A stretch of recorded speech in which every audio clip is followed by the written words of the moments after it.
Good morning everyone. Today we will discuss about the capacitive discharge ignition system, CDI ignition system. This ignition system consists of the exciter coil, okay, and this exciter coil then this consists of diode. This is the diode 1, okay, then this silicon control rectifier SCR, okay, capacitor, this is connected in series with diode, okay, and this is a high tension coil, ignition coil, and spark plug. In addition to this circuit, there is another circuit, that is this triggering circuit, okay. It consists of a pulsar coil, a pulse rotor, okay, the resistor, and all these components are connected to gate, okay. So this is the construction of capacitive discharge ignition system. Now let us see the working of the capacitive discharge ignition system, okay. First of all, the capacitive discharge ignition system, there is one rotating magnet. This is seen in this diagram, north and south, north pole and south pole.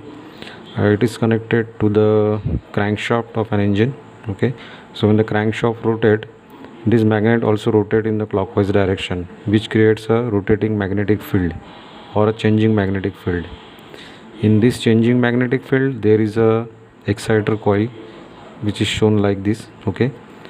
So as there is a change in magnetic field and a conductor is placed in changing magnetic field, an EMF is induced in this exciter coil, okay. So the EMF which is induced in the exciter coil, which is equal to 12 volt AC, okay. This is 12 volt AC current which is induced in the exciter coil goes to the diode.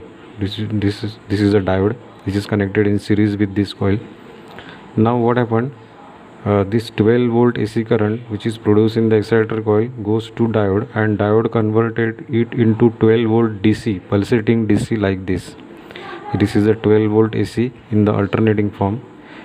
So after going to the diode, it is filtered out or it is rectified to 12 volt DC, pulsating DC like this.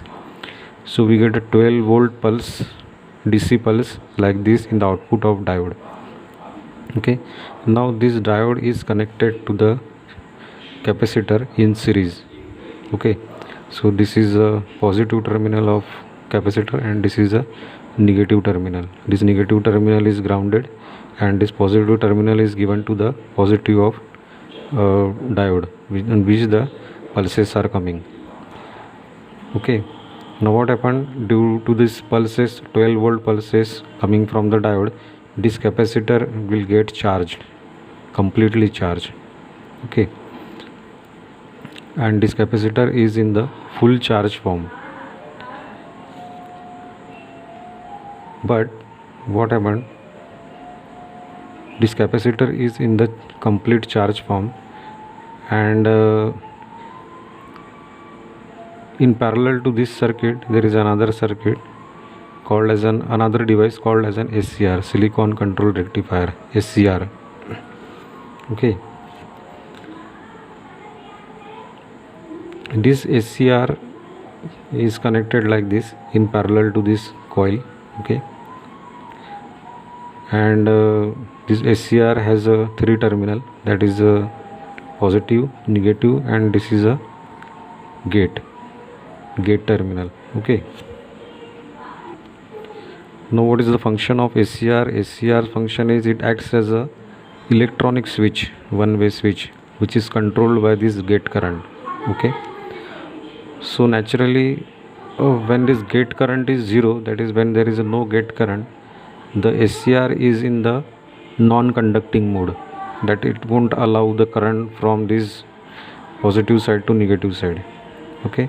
And when we apply a small pulsating gate voltage, okay, this SCR will in the conduction form, it will conduct heavily, okay. And so this is the working of SCR.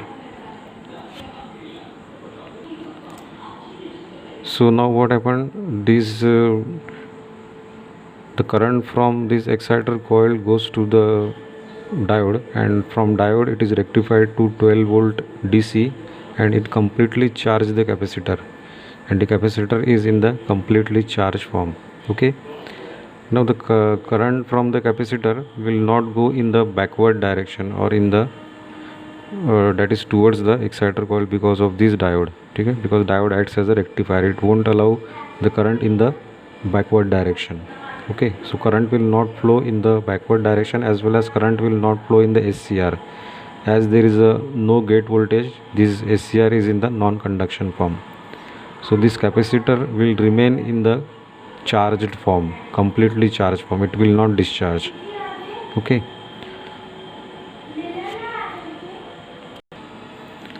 now our aim is to discharge this capacitor. Okay, so that we have to generate one pulse of 12 volt DC, so that this pulse goes to this primary circuit of ignition coil. Okay, so our aim is to discharge this capacitor at the appropriate time, that is at the end of compression stroke in IC engine. So for that there is another circuit called as a triggering circuit. Okay, this triggering circuit has a pulse rotator like this. Okay, this is trigger or pulsar coil. Okay, it will produces a small pulse like this, and through resistor it will goes through the applied to the gate of the SCR. Now what happened, when this pulse rotor rotate, it will rotate like this, and when this magnet aligns with this coil, okay, so as this magnet aligns with this coil, there is a magnetic pulse or a small EMF is induced in this coil, pulsar coil. Okay, this EMF, small EMF is induced in this pulsar coil, is applied to the gate. Okay, as there is a pulse from the pulsar coil applied to the gate, okay, this SCR is in the conduction form, it will heavily conduct all the current of the capacitor. Okay, and all the charge stored in the capacitor passes through this SCR and to the primary coil of the ignition or primary coil of the ignition coil. Okay, now what happened, as this is a step up transformer, now a small change in the EMF in the primary coil produces a very huge change in the EMF or the voltage of secondary coil.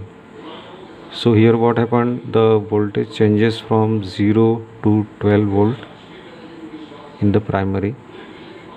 Okay, because there is a 12 volt pulse from the capacitor, and here as this is a step up transformer, the voltage will jump from 0 to 25,000 volts in the secondary. Okay, and this voltage is given to the spark plug, which produces the spark at the end of compression stroke.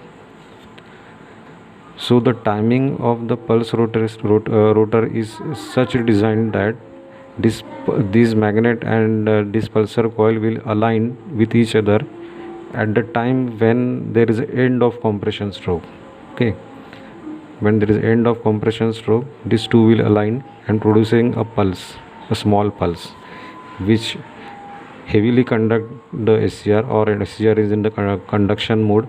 Okay, at that time, and all the charge stored in the capacitor goes to this primary coil, due to which an EMF, a huge EMF is generated in the secondary coil, and we get a spark at the end of compression stroke. So what is the advantages of this CDI ignition system? The first advantage is that this is extremely light, extremely compact. Okay, it doesn't need any maintenance at all. Okay, there is no need of battery, so there is a less maintenance of battery there is a no contact breaker point, so that one doesn't have to adjust the gap of the point gaps frequently. One doesn't have to clean the electrode of the contact breaker point periodically. Okay, and this complete system is independent of the battery. So if the vehicle is park or it doesn't vehicle is idle at a very long interval of time, it will start easily. It doesn't need a battery at all. Okay, this is extremely compact design. Okay, so nowadays this CDI ignition system is very popular, or it is almost used in all the bikes, motorcycles and scooters. Okay,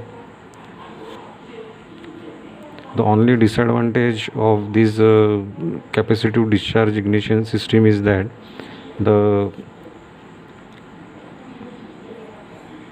at low RPM, that is at the idling, the strength of current produced is weak as compared to battery coil ignition system, because at low RPM this magnet will rotate at low speed, so it will generate a comparatively lower current here, and you will get a comparatively weaker current in the ignition coil, output of the ignition coil.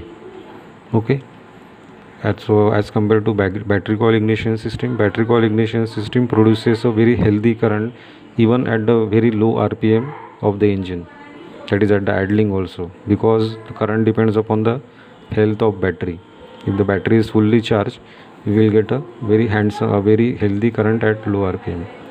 But here the amount of current produced at the exciter coil depends upon the RPM of this rotor. So if the RPM is low, the current output is low at this exciter coil, and at the same time output of the secondary coil. Okay, so we will not get a healthy current or good current at the low speed. So this is the drawback of CDI ignition system.